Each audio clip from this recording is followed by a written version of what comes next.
आपने बहुत ही अच्छा मेहनत कर कर करके इतना अच्छा ये जो स्पिरिचुअल गैलरी बनाई है।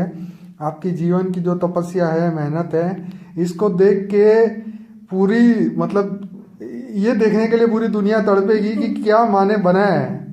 बोलिए, बताइए, आप बताइए। देखो बेटे, मैं तो कुछ भी नहीं हूँ। ये तो कराने वाला बड़ा है और जिससे वो कराना चाहता है उससे करा सकता है। वो अथाह शक्तिमान है।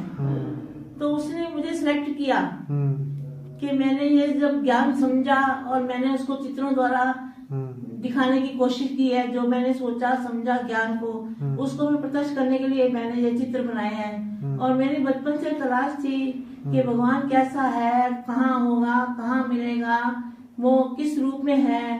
तो अनेक प्रश्न मेरे अंदर थे कि आकाश क्या है, आकाश के ऊपर क्या है।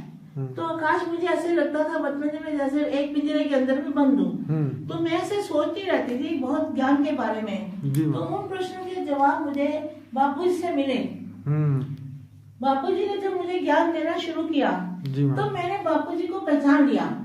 तो मुझे बापूजी ने जन्म से ही ज्ञान की आंख दी हुई थी। ज्ञान का सेल मेरे अंदर था जो बचपन से सत्य ज्ञान को ढूंढ रहा था। कभी भी मेरे मन में जो प्रश्न थे, हर प्रश्न के पर्दे खुलते गए और बापूजी मुझे ज्ञान देते गए।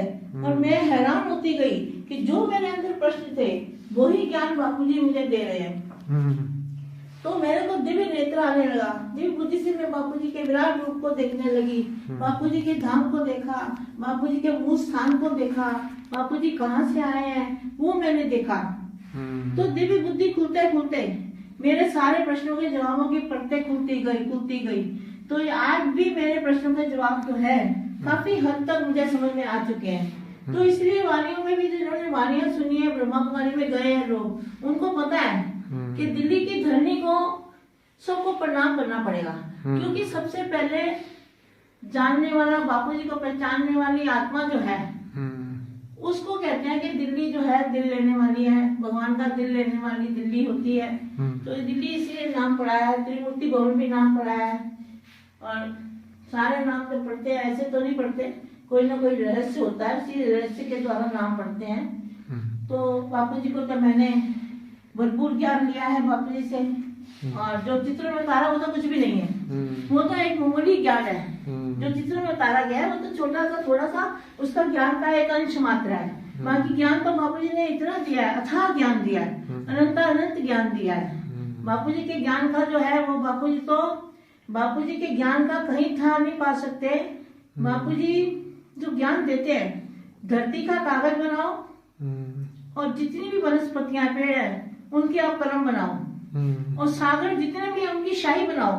तो भी तुम बेहद के बापूजी का ज्ञान नहीं समझ सकते, मतलब लिख नहीं सकते, उसको समझ सकते हो। समझने वाली भी मुट्ठी भर आत्मा होगी।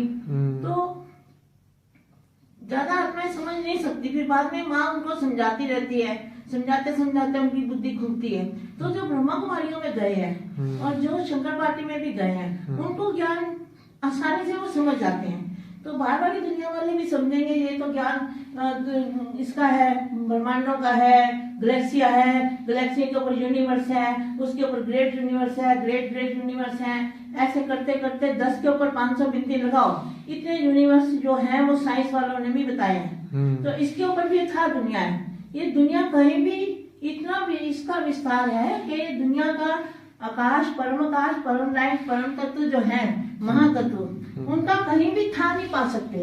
इतनी विशाल दुनिया है। खाली धरती पर ही दुनिया नहीं है। धरती पर तो राई का दाना भी, राई के दाने से भी खरबों भाग दुनिया है, ये सोच लो।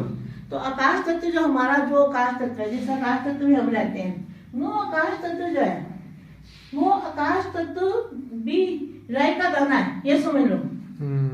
जिस आकाश तत्व को, आकाश तत्व का अंत साइंस वाले भी अभी तक वहां नहीं पहुंचे हैं, वो भी राई का दाना है। उसके